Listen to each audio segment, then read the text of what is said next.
नमस्कार। आज हम पढ़ेंगे इकोनॉमिक प्लानिंग, भारत में आर्थिक नियोजन। आर्थिक नियोजन क्या होता है और इकोनॉमिक प्लानिंग क्या है। प्लानिंग शब्द को अगर हम समझेंगे तो आर्थिक नियोजन को भी आसानी से समझ पाएंगे। शाब्दिक अर्थ जानना जरूरी है। तो इस भारत का आर्थिक नियोजन और पंचवर्षीय योजनाओं, इसको हम दो वीडियो के अंदर कवर करेंगे। तो पहले वीडियो के अंदर भारत का जो आर्थिक नियोजन है, इसका क्या इतिहास है और योजना आयोग एनडीसी क्या है, इसके बारे में बात करेंगे। तो सबसे पहले हम ये देखते हैं कि प्लानिंग का अर्थ क्या होता है। किसी भी लक्ष्य की प्राप्ति के लिए, चाहे वो लक्ष्य कोई युद्ध जीतना हो, चाहे वो लक्ष्य किसी पढ़ाई के अंदर एग्जाम में टॉप करना हो, या कोई लक्ष्य क्रिकेट का कप जीतना हो, उसके लिए अगर प्लानिंग होती है तो उसमें सफलता मिलने के चांसेस ज्यादा रहते हैं। प्लानिंग का अर्थ होता है कि साधनों का पता लगाकर, जो भी रिसोर्सेज है उनका पता लगाकर, उनका मैक्सिमम यूटिलाइज करके, उनका कुशलतम उपयोग करके, ताकि लक्ष्य को, गोल को प्राप्त किया जा सके। यानी गोल को पहले से ही उनके रिसोर्सेज के आधार पर सेट किया जाता है, तो उसको प्लानिंग कहा जाता है। इसी प्रकार अर्थव्यवस्था के लक्ष्य को प्राप्त करने के लिए अर्थव्यवस्था में जो भी हमारे पास रिसोर्सेज है, उनका आकलन करके उसके आधार पर योजना बनाई जाए, ताकि वो लक्ष्यों को प्राप्त किया जा सके। तो यही काम था इकोनॉमिक प्लानिंग। इकोनॉमिक प्लानिंग का अर्थ ये होता है। तो हमने इकोनॉमिक प्लानिंग को कहां से लिया है, जो भी एग्जाम की दृष्टि से शाब्दिक इसमें क्वेश्चन बनेंगे, वो सारे मैं इस बोर्ड के ऊपर लिखूंगा। तो सबसे पहले ये देखते हैं इकोनॉमिक प्लानिंग को भारत ने कहां से लिया है। भारत ने आर्थिक नियोजन जो है उसको रूस से लिया है। तो आर्थिक नियोजन भारत ने रूस से लिया है।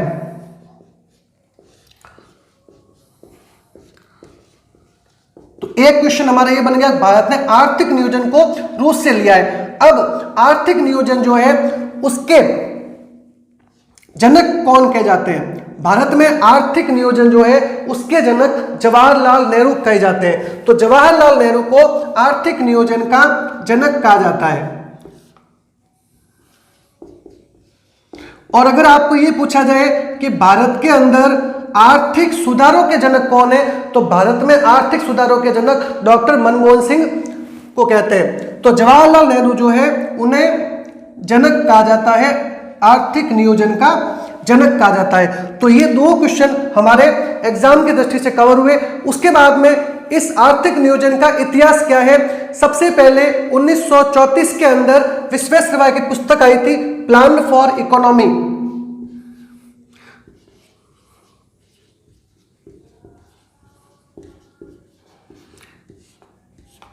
विश्वेश्वरैया की प्लान फॉर इकोनॉमी, इसमें आर्थिक नियोजन का जिक्र किया गया।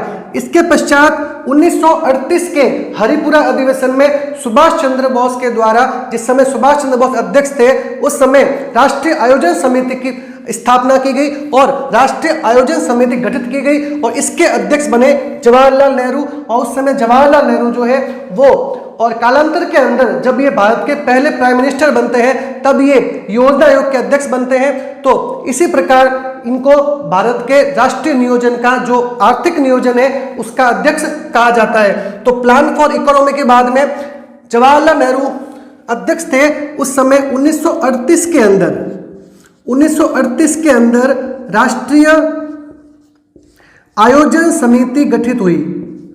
राष्ट्रीय आयोजन समिति का गठन हुआ।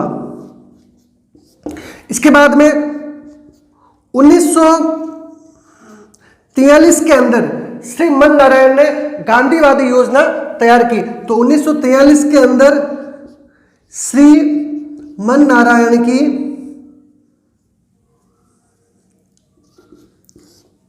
गांधीवादी योजना। 1944 के अंदर बॉम्बे के 8 उद्योगपतियों में 8 उद्योगपति ने बॉम्बे प्लान तैयार किया। तो 1944 के अंदर आया था बॉम्बे प्लान। ये इकोनॉमिक प्लानिंग का इतिहास से जुड़े तथ्य है। और बॉम्बे प्लान के बाद में 1945 के अंदर एम.एन. रॉय की जन योजना, एम.एन. रॉय ने जन योजना बनाई। इसके बाद में 1950 के अंदर 1950 के अंदर जयप्रकाश नारायण की सर्वोदय योजना प्रकाशित हुई। तो 1950 में सर्वोदय योजना जयप्रकाश नारायण। पंचवर्षीय योजनाओं को पढ़ने से पहले भारत में आर्थिक नियोजन को जानना जरूरी है, क्योंकि आर्थिक नियोजन ही पंचवर्षीय योजनाओं का आधार है। 1950 के अंदर सर्वोदय योजना जयप्रकाश नारायण के द्वारा प्रकाशित की गई। इससे पूर्व में जब भारत के अंदर आर्थिक नियोजन को आवश्यक माना गया, क्योंकि भारत उस समय आजाद हुआ था, भारत के अंदर अनेक प्रकार की समस्याएं थी, गरीबी, बेरोजगारी और भारत के अंदर कृषि की समस्या, इन अनेक प्रकार की समस्याओं को लेकर भारत के अंदर रूस से एक प्लान लिया गया पंचवर्षीय योजना की 5 वर्ष की योजना बनाकर एक गोल सेट करके उनको लक्ष्य प्राप्त करने का प्रयास किया जाए। तो इसी के आधार पर गठन होता है प्लानिंग कमीशन का। तो प्लानिंग कमीशन के कार्य क्या थे, प्लानिंग कमीशन की स्थापना किस समिति की सिफारिश की गई और ये किस प्रकार की संस्था है। तो पहले ये आर्थिक नियोजन का जो संक्षिप्त इतिहास था वो हमने देखा। अब बात करेंगे प्लानिंग कमीशन की। प्लानिंग कमीशन क्या है? प्लानिंग कमीशन एक गैर संवैधानिक निकाय है या संविधानेतर संस्था है।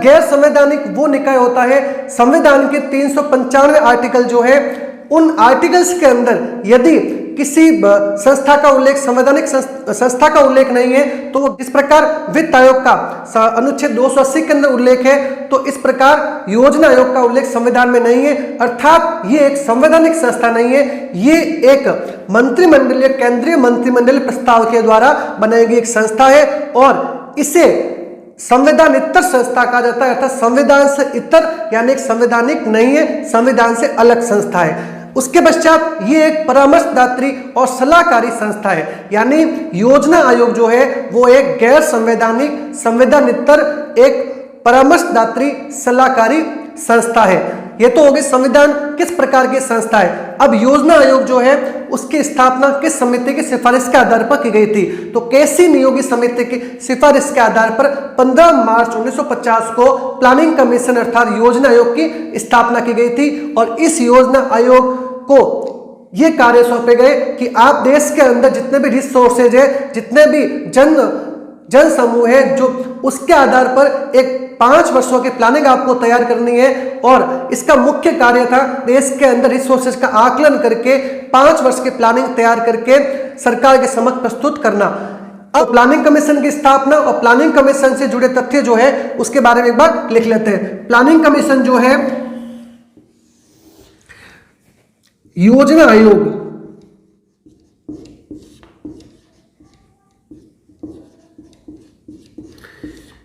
आयोग की स्थापना 15 मार्च 1950 को हुई। यह एक गैर संवैधानिक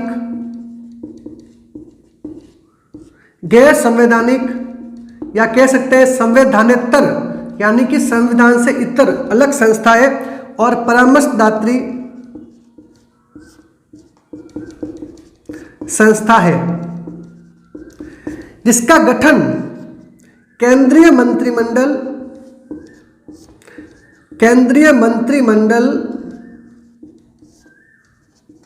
के प्रस्ताव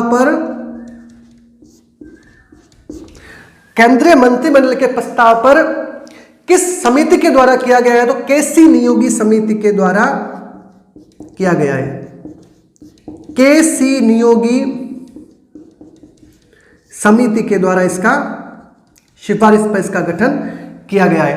तो योजना आयोग की स्थापना 15 मार्च 50 को केसी नियोगी समिति की सिफारिश के आधार पर की गई थी और योजना आयोग के अंदर एक अध्यक्ष, उपाध्यक्ष, 6 केंद्रीय मंत्री इसके पदेन सदस्य होते हैं और 3 अंशकालिक और 3 पूर्णकालिक सदस्य होते हैं। 3 अंशकालिक और 3 पूर्णकालिक सदस्य होते हैं। तो योजना आयोग के अंदर एक अध्यक्ष अध्यक्ष देश के प्रधानमंत्री इसके पदेन अध्यक्ष होते हैं, अर्थात प्रधानमंत्री बनते ही उस पद के ऊपर वो अध्यक्ष बन जाते हैं, उसको पदेन अध्यक्ष कहा जाता है। और उपाध्यक्ष कार्य इस योजना आयोग के कार्य को क्रियान्वित करना होता है। 6 केंद्रीय मंत्री इसके पदेन अध्यक्ष होते हैं, जो कृषि रासायनिक मंत्री जो होते हैं, इसके अलावा रक्षा वित्त विदेश मंत्री जो होते हैं, इनके पदेन अध्यक्ष होते हैं। इसके अतिरिक्त 3 अंशकालिक और 3 पूर्णकालिक मेंबर इसके सदस्य होते हैं। तो योजना आयोग की ये संरचना होती है और योजना आयोग का कार्य उस पंचवर्षीय योजनाओं को बनाना था। अब योजना आयोग के बाद में पहले योजना आयोग के प्रथम अध्यक्ष कौन थे? तो योजना आयोग के प्रथम अध्यक्ष जो थे वो जवाहरलाल नेहरू थे। और अगर ये पूछा जाए कि योजना आयोग के प्रथम उपाध्यक्ष कौन थे, तो योजना आयोग के प्रथम उपाध्यक्ष गुलजारी लाल नंदा थे, गुलजारीलाल नंदा। और अंतिम अध्यक्ष पूछा जाए तो मोंटेक सिंह आलूवालिया थे। अब इसके बाद बात करते हैं हम राष्ट्रीय विकास परिषद की। जब योजना आयोग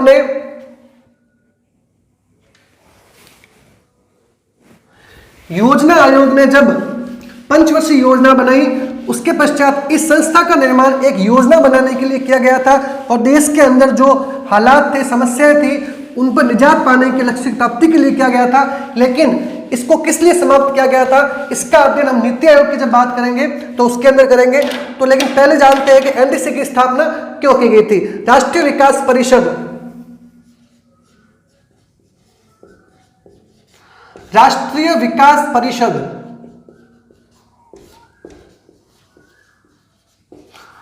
राष्ट्रीय विकास परिषद की स्थापना 6 अगस्त 1952 को की गई थी।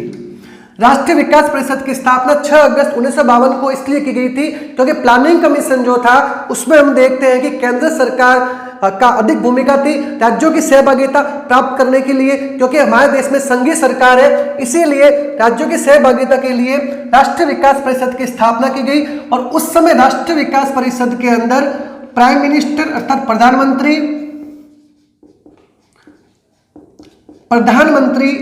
और राज्यों के मुख्यमंत्री इसके मेंबर हुआ करते थे। राज्यों के मुख्यमंत्री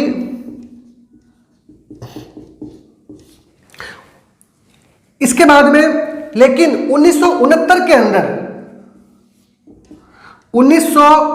के अंदर इसके सदस्यों के अंदर साथ में कुछ मेंबर और जोड़े गए, जैसे संघ क्षेत्रों के प्रशासक, संघीय मंत्री परिषद के जो मेंबर थे और योजना आयोग के सदस्य भी इस परिषद में शामिल किए गए। तो 1969 के बाद में सब मेंबर हुए पीएम, सभी राज्यों के सीएम, केंद्रीय परिषद के जो मंत्री थे वो, और योजना आयोग के सदस्य और संघ क्षेत्रों के प्रशासक मिलके ये एनडीसी बनी। और इस एनडीसी को के संथानम ने सुपर कैबिनेट कहा है। तो के संथानम ने इस कैबिनेट को, इस परिषद को देश की सुपर कैबिनेट की संज्ञा दी है, देश की सुपर कैबिनेट की संज्ञा दी है। तो 6 अगस्त 1952 को राष्ट्रीय विकास परिषद की स्थापना की गई।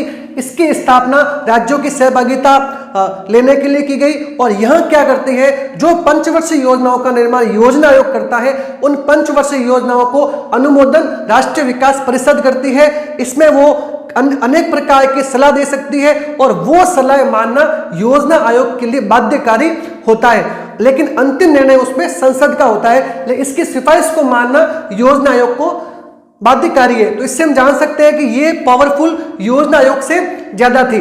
अब राष्ट्रीय विकास परिषद को इसीलिए के संथानम ने सुपर कैबिनेट की संज्ञा दी है। अब योजना आयोग को एनडीए की सरकार 2014 में आने के बाद में योजना आयोग को समाप्त करके 1 जनवरी 2015 को नीति आयोग बना दिया गया। योजना आयोग एक थिंक टैंक था और नीति आयोग भी एक थिंक टैंक था। आखिर योजना आयोग को समाप्त क्यों किया गया, इसके बारे में हम नीति आयोग के टॉपिक के अंदर चर्चा करेंगे। लेकिन योजना आयोग के द्वारा जो 12 पंचवर्षीय योजना चलाई गई, उन पंचवर्षीय योजना में अलग अलग पंचवर्षीय योजना के भी अगले वीडियो के अंदर बात करेंगे। कितनी पंचवर्षीय योजना चलाई, कितनी वार्षिक योजना चलाई गई और योजना आयोग को क्यों समाप्त किया गया, इसके क्या कारण थे। तो आज आर्थिक नियोजन के इस वीडियो के पहले भाग के अंदर इतना ही। अगले वीडियो के अंदर मिलेंगे। नमस्कार।